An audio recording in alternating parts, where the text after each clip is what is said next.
It's your Locked On Flyers podcast for Tuesday, June 7th, your daily dose of Flyers news, analysis, and high quality content that is asking, is there anybody on this team that is untouchable right now? Hmm.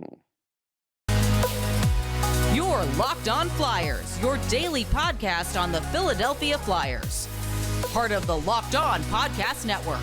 Your team every day.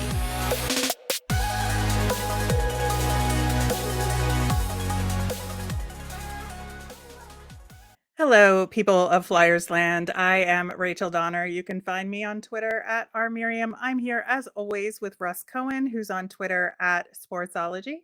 Thanks for making Locked On Flyers your first listen every day. You can follow us on Twitter at Locked On Flyers, where you'll keep up to date on all of our episodes and Flyers news, all that good stuff.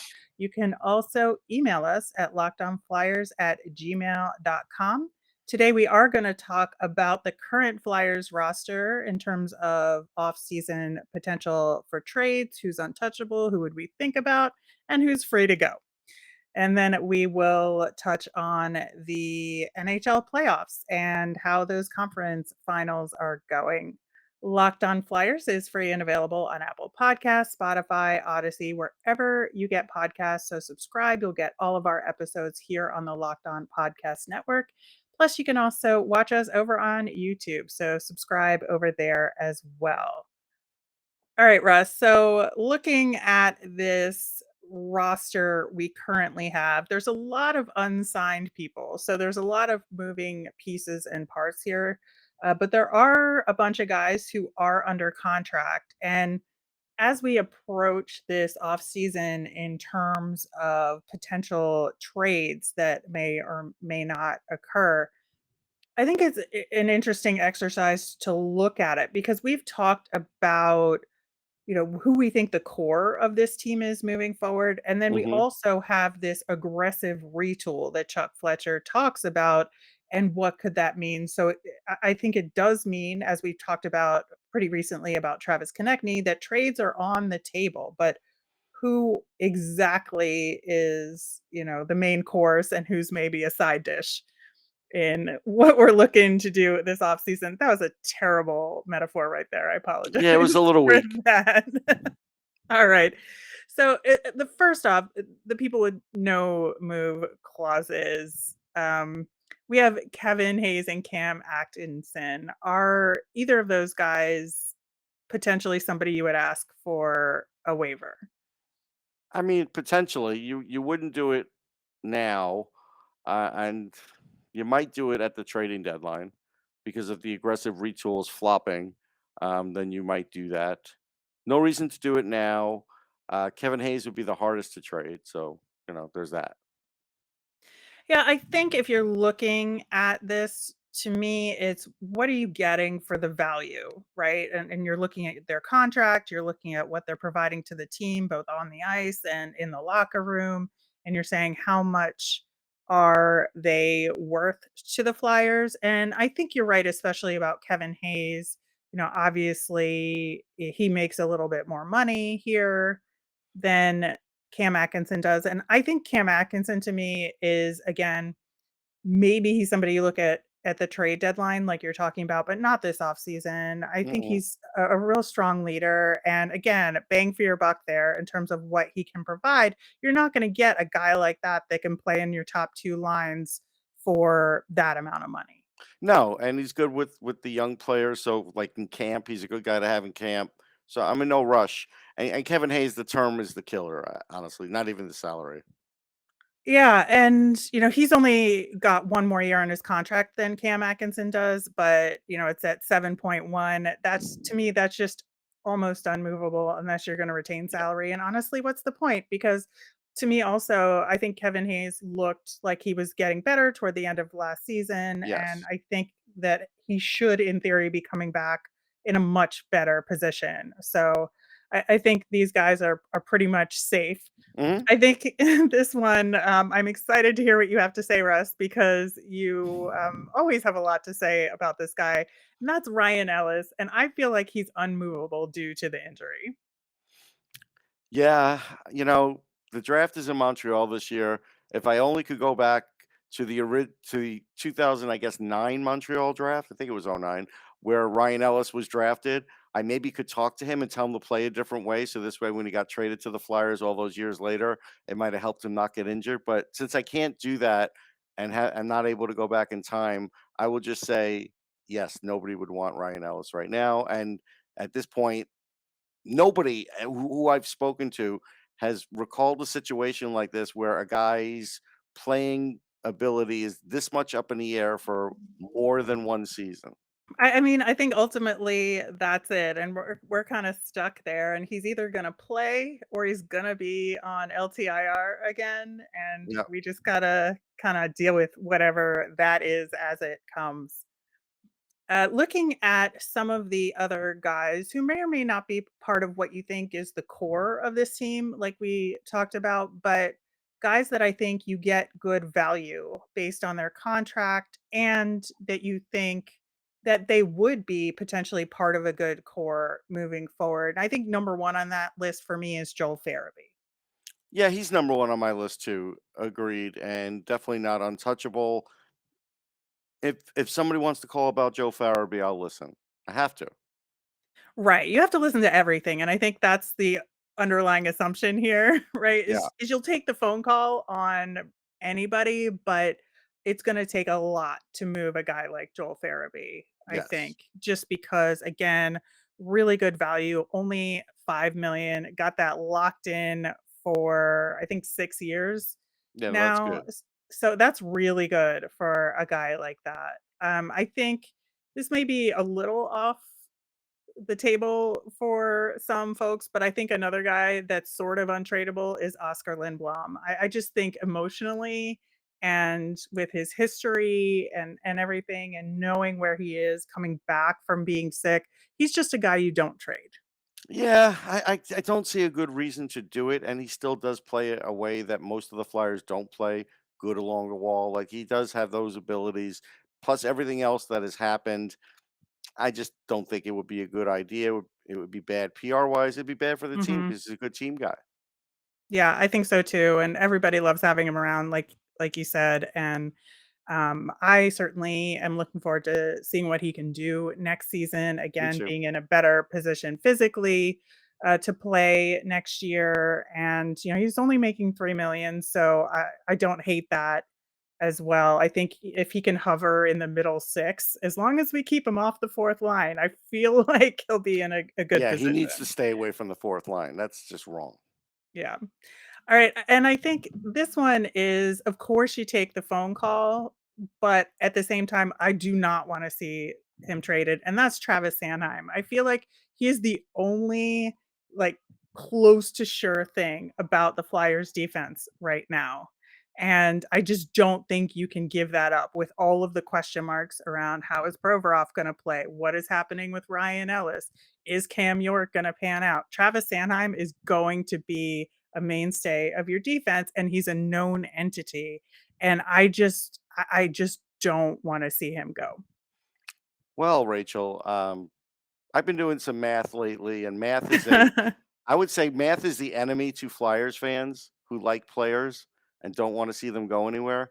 And if the persistent rumors of Johnny Gaudreau are real and he somehow ends up as a Flyer, that means that the Flyers have probably given a pick to trade away JVR, probably one of their 2023s, so they can get the Mhm. full 7 million back. And that also means they probably traded Travis Sanheim because then the chances of signing him to a big contract, which is going to be necessary the next year, are slim and none. So, based on that, uh, he's a 50-50 guy right now. Yeah, and I'm not saying this is what the team will do. I'm just saying from my perspective, I he is get it. the only solid D-man we have right now, From and my I perspective, I I keep don't him. want him going. From my perspective, I keep him, but I just felt like I needed to put disclaimer out there, so I did put a Fair enough, disclaimer. fair Yeah, enough. I mean, I don't know, between Goudreau and Kadri, I think is the other rumor yeah. out there as well. I think that, it's a distinct possibility, but it is one I do not enjoy, Russ. I know, I know. You know, it's looking into the future can be scary, Rachel. That's all I'll say. Especially for the Flyers right now. A lot of unknowns. All right. Well, we'll continue to talk about our would not like to trade list coming up next. But first, I want to talk to you about Built Bar. And don't you just love a chewy, chocolatey brownie? How about a caramel brownie with caramel swirled on top? That is so good. You can have all of that deliciousness plus 17 grams of protein. You're in luck because caramel brownie bars are available at built.com right now, but you got to act fast because they're a fan favorite and they might sell out. Forget about dessert. These are your new dessert treat. Plus, the macros are unreal. You have only 130 calories, but 17 grams of protein, only 4 grams of sugar. I personally would replace a regular brownie with Built's caramel brownie bar in a heartbeat. The best part is that they're covered in 100% real chocolate. With Built, you don't have to sacrifice tasty for healthy. You can have both. And all of Built's bars are made with collagen protein, which your body absorbs more efficiently and provides tons of health benefits. There are a million reasons why you should try Built bars, but for now, let's just say that caramel brownie will rock your world. Go to built.com, use the promo code LOCK15, you'll get 15% off your order. That's promo code LOCKED15 for 15% off at built.com. All right, before we get into more of our Untouchables discussion, we've got a little favor to ask of you. Locked On has put together a survey so we can learn more about listeners like you and make your favorite Locked On podcast even better. This is your chance to tell us what you like and you don't like about Locked On podcasts. Go to lockedonpodcasts.com/survey right now to get started. Won't take very long. And if you complete a survey, you can qualify for a chance to win one of 10 $100 Ticketmaster gift cards. To take our audience survey, that's lockedonpodcast.com/survey. And thanks again for your help. All right, Russ, continuing that wouldn't want to trade list. Is there anyone else that you've got on your list?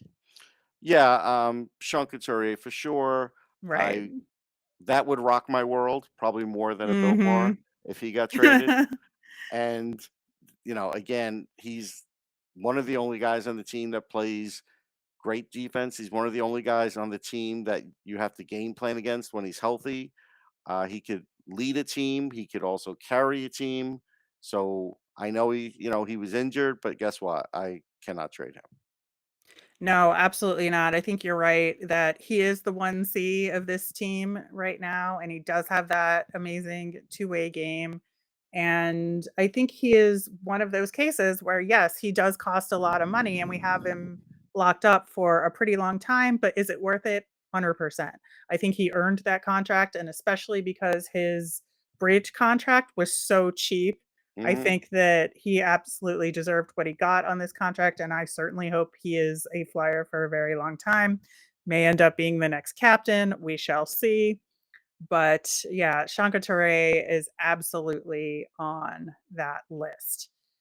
I'm going to add one more player to that please don't trade him list for me, and that's Scott Lawton. And I say that because is he tradable? Sure. Everybody's tradable, like we've been saying in this discussion. But I think for me, he's one of those guys where you get incredible value for what you're paying him. We only are paying $3 million for a guy like him who is very flexible, will play center when you ask him to. He plays on the wing. You can pretty much put him with anybody and he's going to enhance that line, I think. And he's just a guy that really helps your team out. He can, like I said, he can hop on that top line if you need him to in a pinch, but he's really settled in that middle six. And I really think that given a chance to shine more in the next couple of years and given those opportunities, he could really be an integral part of this team. The thing about Scott Lawton is, while he's great to have on the team, if the Flyers were to re-sign Morgan Frost for $1 million a year, trade Lawton, they would save on the cap and get a heck of a return for Lawton too. And that's the tempting part of this Mhm. and that's where I can't say wouldn't do it because it's very tempting because it helps me in a lot of different ways, maybe even more than what Scott Lawton could do the next few years, depending on the team. But the other untouchable I'll do is Carter Hart because there isn't anybody else in the organization that's even close to him. Yeah, absolutely. I think he's like an assumed don't trade. Right, but I just feel like I need to say it because otherwise Sure, someone will sure. tweet, "Wait, you didn't mention Carter Hart." I mean, No, that yeah. is true, that is true. Good to have him on the list. Are there any prospects that are maybe the younger guys just coming up or the college guys that we just signed that you wouldn't wanna trade because you wanna give them a full chance to develop here? Yeah, I wouldn't I wouldn't trade Noah Cates. I do believe that while he's probably not going to be a second liner, probably be a third liner, but could play fourth too. Super flexible. Could be a guy that if you had to could replace Scott Lawton. Just saying. Uh, I wouldn't trade Elliot Denoye. He's a 100% great hit or 100% oh he just missed. But I'm gonna roll the dice on him because of his skating and the high offensive end game he has. Brink I can't trade because I need goal scoring and Yeah. the team's desperate for goal scoring. Those are the three that I would not trade no matter what. Yeah, I think I agree with you there. I might add Cam York to that list, just because I feel like they put so much into him Hmm. in terms of banking on him and where they picked him in the draft that I feel like the investment level is high. And also, like I said when I was talking about Travis Sanheim, the defense is a little thin right now, and I feel like he has a lot of potential and in the right situation could be given the chance to develop properly. So I think I would add him to that list. I would not necessarily add Tyson Foerster to that list. I think he's kind of expendable in this situation. He is a first round pick, and I get it, but at the same time, I just don't know that he's somebody that they'll really be dedicated to keeping around. Yeah, I didn't add York to the list because again, I may have to entertain him in a trade, or the Flyers may have to. If let's say the Flyers do go Goudreau, and then all of a sudden all these other things are happening, and they decide York. If we trade York, we could get the last piece of this where we think we could be a playoff team. It's not my cup of tea, but it could happen. And conversely, maybe Cam York ends up getting traded. Let's say it's even next year to move up because you want to be in the Bedard sweepstakes. Like I Mhm. have to kind of keep that open, especially if the Flyers are really bottoming out. Uh, Cam York's a terrific player, but if there's a chance of getting Connor Bedard, it's sorry, see you, Cam. We enjoyed having you here. Yeah, I think there's something to be said for that. I just would hope that they would keep him around, but again, I think that with the way everything is right now, you're right that everything has to be on the table, and if you're looking at making other significant moves, you're going to have to create space for them. So it's just a matter of getting bang for your buck in the trade as Right, well, and trading the right pieces to get the return you need in order to make these other moves happen. And right. that's part of why I It's do like a not game of envy. Jenga. It's like a Yeah, game of Jenga. yeah. It is. I do not envy what Chuck Fletcher has to do this No. offseason. All right, so the guys that I'm like, I would be really sad if they went, but I think you got to put them up for auction, I guess, in terms of making those moves that we just talked about and making space. We've talked about Travis Konecny Yep. before. We had a whole episode about trade scenarios on him. You can go back and listen to. And I think he's absolutely somebody that you take seriously when somebody calls. Yeah, especially, and I don't think this will happen, but let's say Claude Giroux did decide he wanted to go to Ottawa. I'm calling up Ottawa and say, "Do you want Konechny?" And let's talk about some Get other the band back prospects here. together up Yeah, there. because Giroux would be into it, and Yep. and if they were moving in that direction where they felt like they could be a playoff team, well, then there's some opportunities to get some good draft prospects from them. So I have to make the call. Yeah, I think so too, and I think that the same goes for Ivan Provorov in these scenarios. I think he's Hmm. a guy that there's question marks about him here, and are we at a certain point where yes, we know he has talent, but is this the right environment for him? Is he gonna thrive here, and what can we get for him? But you can only do that if you know Ellis is healthy, because then Ellis can step into the Yeah, number one and play the part, and then York can play the number two. Then York is safe, but that's the only way you can kind of do right. that. Yeah, I think so too. I just think you have to start taking those phone calls on him to see what the Hmm. value in return would be, Yeah. especially and if it happened and the scenarios worked out and Ellis was healthy, I'm okay with him getting traded as well. You know, we haven't really talked about Morgan Frost a ton in this conversation because he is a certain level of free agent right now where he can absolutely walk. But we do have the opportunity to trade his rights. What do you think happens there? Well, I mean, Kevin Allen said this morning that when a player is left in that position, generally the team doesn't care about him. That's been his experience. He speaks to GMs all the time. So he's kind of like, hey, look, if he signs for like that 870 that's out there, great. Mhm. And if he doesn't, oh well. Like that's sort of the way they're acting by their actions. Now that doesn't mean they won't trade his rights, because there's a chance they would.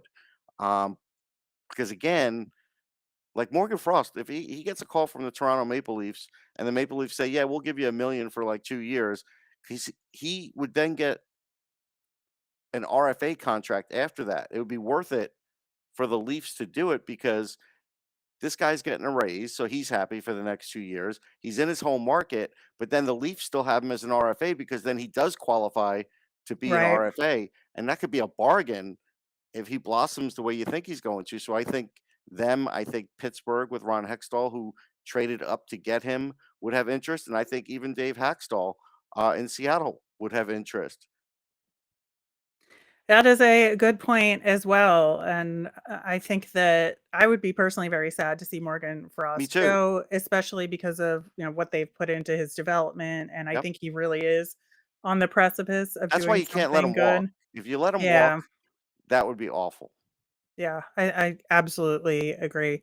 All right, for me, I think everybody else is free to go, but I don't know what your thoughts are.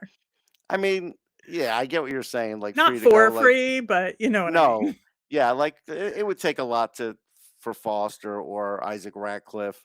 It would have to be a good, really good deal, and they're a part of it. And the other team won't budge, and I've got to put them in. That's the only way I'm trading like those two, as an example. Lisinski, if he's a throw in, I have to throw him in. I like him, but Yeah, again, you know, Zamula, yeah, Zamula, good same throw thing. in.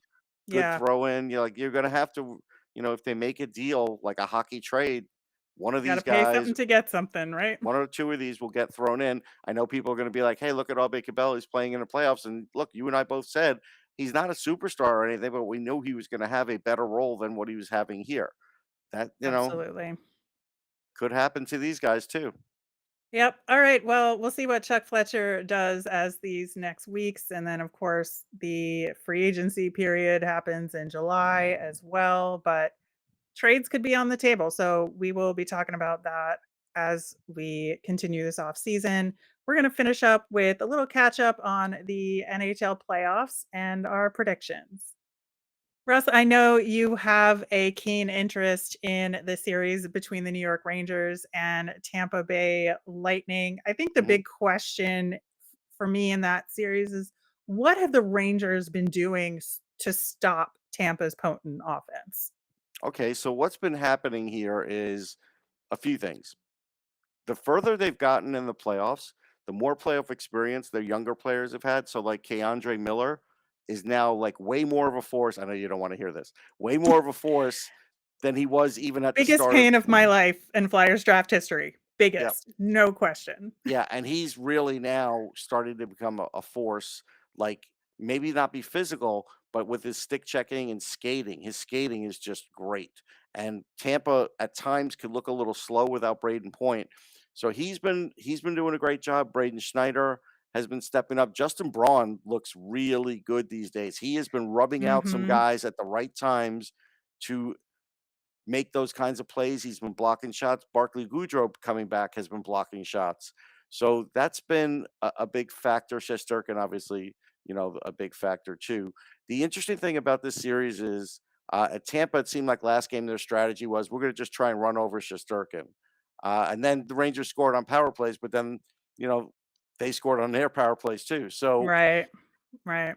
I even got a text after this game that, well, the Rangers had a chance. Now Tampa's just going to win the series. And I'm like, oh, really? The Rangers still have home ice. Like, this is not a gimme for Tampa just because they won a game with 41 seconds to go. Sometimes that's just the way it goes in the playoffs. But that game went down from the Rangers having a 2-0 lead that they went and tied it to overtime within 41 seconds. I can't call a series on that yet. So, uh, as good as Tampa has been on their repeats, they're not the same team. They're not.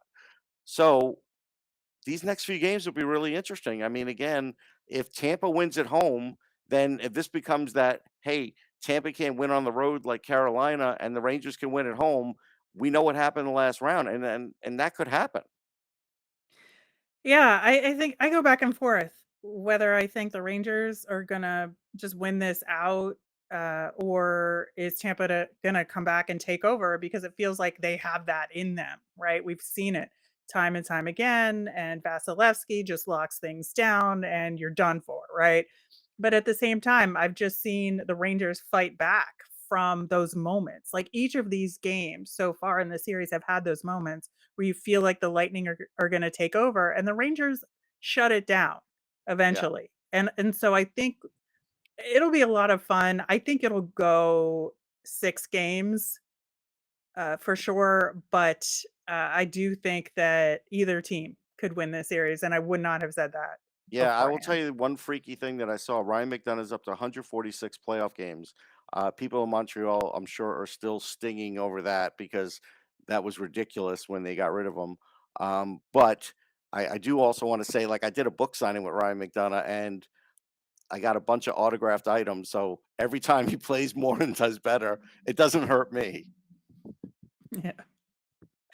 All right, looking at the Avs Oilers series, we're recording before we know the outcome of last night's game 4, where the Avalanche could close this out in another sweep for them. But my gut says it at least goes one more game just because I feel like Edmonton won't embarrass themselves entirely by getting swept at a game 4 at home. They have one win in them, but we'll see what that prediction looks like as you are listening to this. Right. Like a week ago when I was on Sirius with Mick Curran doing like my weekly spot at 12:15, uh, there was a gasp from Mick when I said this team is still a one-line team, meaning Edmonton, and I Right. thought they would lose in 5. And, I still think 5 is probably the number, but they are in danger of being swept because Colorado has waves of lines and depth that almost nobody else in the league has. As an example, a player who I've always liked but hasn't been this kind of scorer, JT Compher, has 5 goals in his Right. last 6 games. Like that, when you get that and you have McKinnon and Rantanen, it's hard to stop. And It Makar. is. And Rantanen, I think, was struggling for a little bit in the playoffs, but I feel Yeah. like he's back now Yeah, I do too. and contributing. So I feel like, yeah, this is a 5-game series for me, but we'll see how that plays out as well. And lots more playoff hocky to go before And I'll be we covering the award a Stanley Cup, Stanley Cup. so yeah, I'll Oh, be covering nice. the cup. That I always, who knows where I'll be. I might be in both cities in New York and Colorado, or might just be in Colorado. Who the hell knows? I won't be in Edmonton, I'll tell you that. All right. Well, wrapping up with our Flyers fun things. Speaking of your coverage, Russ, you got a nice shot of Isaac Howard at the scouting combine, and he is one of the prospects that we have talked about in depth on the show, which is our April 13th episode. Really interesting kid. Highly recommend you go back and listen to that episode if you want to learn more about him, but it's a good pick. Yeah, the funny thing about Howard, the funniest thing in that interview was he was wearing pink shorts, a white like button down, not button down, but polo shirt, and like a different kind of hat. Had nothing to do with the NHL. He had no NHL clothing on him, none of that. His tattoo on like his thigh is showing, and so I asked him. I said, "Are you like literally going on vacation right after this?" And he goes, no, but I'm going to Cancun with buddies. And then I said, no, well, I mean, because look at what you wear. And he goes, oh, yeah, I'm probably one of the few guys that actually had a chance to shower before doing the interview. The whole thing was just priceless. Like, it was just, you know, this guy is just, he could play too. He says he's hungry. He's a hungry goal scorer. Always Teams good want to that. hear. Oh, yeah. Yeah. All right. We will be back again tomorrow. We have our mailbag, so get those questions in. You can tweet us at Locked On Flyers, or you can email us at lockedonflyers@gmail.com. You can also post a comment on our YouTube as well. I am Rachel. I'm on Twitter at rmiriam. That's RMIRIAM. I'm Russ. I'm at Sportsology, SPORTSOLOGY. You made us your first listen today. Now make your second listen Locked On NHL. Locked On NHL covers the playoffs like no other. You can hear the latest news and opinions from local experts every Monday through Friday. I'm on the Friday show, so tune in then. It's free and available wherever you get your podcasts. Have a great day.